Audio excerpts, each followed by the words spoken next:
제142편 예루살렘에서 유월절을 보내다. 3. 하나님에 대한 개념. 하나님의 성품에 대한 이 토론을 들었던 대부분의 사람들, 12사도들은 그날 밤 예수에게 하늘에 계신 아버지에 대한 많은 질문을 했다. 이러한 질문에 대한 주의답은 현대적 문법에서 다음과 같은 요약으로 가장 잘 제시될 수 있다. 예수는 12사도를 가볍게 책망하였고 본질적으로 이렇게 말했다.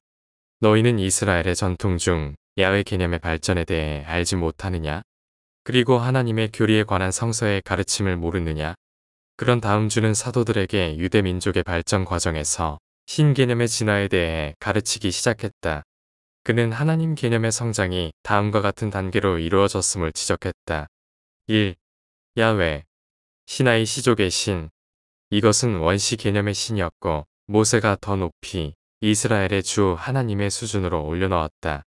하늘에 계신 아버지는 신 개념이 아무리 투박하든지 또는 무슨 이름으로 그의 신성한 본성을 상징하든지 상관없이 땅에 있는 자녀들의 신실한 예배를 반드시 받으신다. 2. 최고자. 멜기세덱이 하늘에 계신 이 아버지 개념을 아브라함에게 전파했으며 이후 이 신에 대한 확정된 개념을 믿게 된 사람들에 의해 살렘에서 멀리 퍼져나갔다. 태양 숭배가 자리를 잡으면서 아브라함과 그 동생은 우르를 떠났으며 그들은 멜기세덱의 엘리용, 최고자 하나님에 대한 가르침을 믿게 되었다. 그들의 신개념은 옛 메소포타미아의 전통적 개념과 최고자의 교리가 혼합된 복합적인 개념이었다. 3. 엘샤다이. 이 초기 시절에 많은 히브리인이 엘샤다이를 숭배했는데 이는 그들이 나일강 유역에서 포로 생활을 하던 중 배운 하늘의 하나님에 대한 이집트의 개념이었다. 멜기세덱 시대가 오래 지난 후에 이 세 가지 하나님 개념은 모두 결합되어 창조자인 신, 이스라엘의 주 하나님의 교리를 형성하게 되었다. 4. 엘로힘. 아담의 시대부터 파라다이스 삼위일체에 대한 가르침은 계속되었다. 태초에 하나님들이 천지를 창조하셨다. 라고 시작하는 것을 기억하지 못하느냐? 이는 그 기록이 작성되었을 때 삼위일체 개념인 세 분의 하나님이 하나로 합쳐진 사상이 우리의 조상들의 종교에 자리 잡았음을 나타낸다. 5. 최상위 야훼. 이사야 시대에 이르러 하나님에 대한 이러한 믿음은 동시에 전능하고 자비로운 우주의 창조자 개념으로 확장되었다.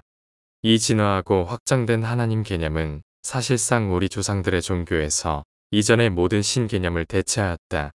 6. 하늘에 계신 아버지. 이제 우리는 하나님을 하늘에 계신 아버지로 알게 되었다. 우리의 가르침은 믿는 자가 하나님의 아들이 되는 종교를 제시한다. 그것이 바로 하늘나라의 복음이 전하는 기쁜 소식이다.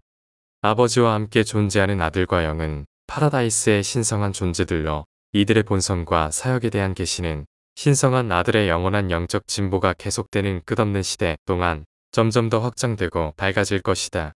모든 시대와 시간 속에서 인간의 참된 예배는 개인의 영적 발전에 관하여 하늘에 계신 아버지께 바치는 예배로서 깃드는 영에 의해 인식된다. 사도들은 하나님에 대한 개념이 이전 세대 유대인들의 지성 속에서 어떻게 성장해 왔는지를 들은 후 충격을 받았다. 그들은 너무나 당황해서 질문을 할 수 없었다. 그들이 말없이 예수 앞에 앉아 있을 때 주는 계속 이렇게 말했다. 너희가 성서를 읽었다면 이 진리를 알았을 것이다. 사무엘서에서 주의 분노가 이스라엘을 향해 타올랐고 너무 심하여 가서 이스라엘과 유다의 인구를 세라 이르면서 저희를 대적하려고 다윗을 움직였더라 하고 기록된 것을 읽지 않았느냐? 이 구절이 이상하지 않았던 이유는 사무엘의 시대에 아브라함의 자손들이 정말로 야훼가 선과 악을 모두 창조했다고 믿었기 때문이다. 그러나 후에 이 사건을 기록한 저자는 하나님에 대한 유대인의 개념이 확장된 후 악을 야훼의 탓으로 돌리기를 두려워해서 이렇게 기록했다. 사탄이 이스라엘을 대적해 일어나 다윗을 부추겨 이스라엘 인구를 세어 보게 했다. 너희는 성서의 이러한 기록들이 어떻게 하나님에 대한 개념이 세대마다 점차 성장해 갔는지를 명확히 보여준다는 것을 분별할 수 있겠느냐? 다시 말하건대 너희는 신성의 개념이 확장됨에 따라 신의 법에 대한 이해가 어떻게 성장해 갔는지 분별할 수 있어야 했다. 이스라엘 자손들이 이집트를 떠나 야훼의 계시가 확장되기 전의 시절에는 그들에게 10계명이 있었고 이 계명들은 그들이 시나이 앞에 진을 칠 때까지 그들의 법으로 쓰였다. 그리고 이 10계명들은 다음과 같다. 1. 주는 질투하는 하나님이시니 너희는 다른 신을 섬기지 말라. 2. 너희는 녹여 부은 신들을 만들지 말라. 3. 너희는 무교절을 지키는 것을 게을리하지 말라. 4. 사람이나 가축의 모든 수컷 가운데 처음 난 것은 내 것이라 주가 말씀하셨다. 5. 6일 동안은 일할 수 있지만 7일째에는 쉴 것이다. 6. 첫 열매 축제와 연말에 거두는 축제를 거르지 말라. 7. 제물에 피를 효소 넣은 빵과 함께 드리지 말라. 8. 유월절 축제에 바친 희생물을 아침까지 남겨놓지 말라. 9. 땅에서 얻은 첫 열매 중 처음 것을 주 너희 하나님의 집으로 가져가라. 10. 새끼를 어미의 젖 속에 삼지 말라. 그리고 그 후 시나이 산의 천둥과 번개 속에서 모세는 그들에게 새로운 십계명을 주었으며 너희 모두가 그것들이 신개념이 확장되는 과정에 어울리는 더 가치 있는 말씀이라 인정할 것이다. 그리고 너희는 성서에 2번 기록된 이 계명들을 눈여겨보지 않았느냐? 첫 번째는 이집트에서의 구원이 안식일을 지키는 이유로 제시되었고, 한편 이후 기록에서는 우리 조상의 진보하는 종교적 믿음이 이것을 창조의 사실로 인해 안식일을 지켜야 해서 바꾸기를 요구하였다.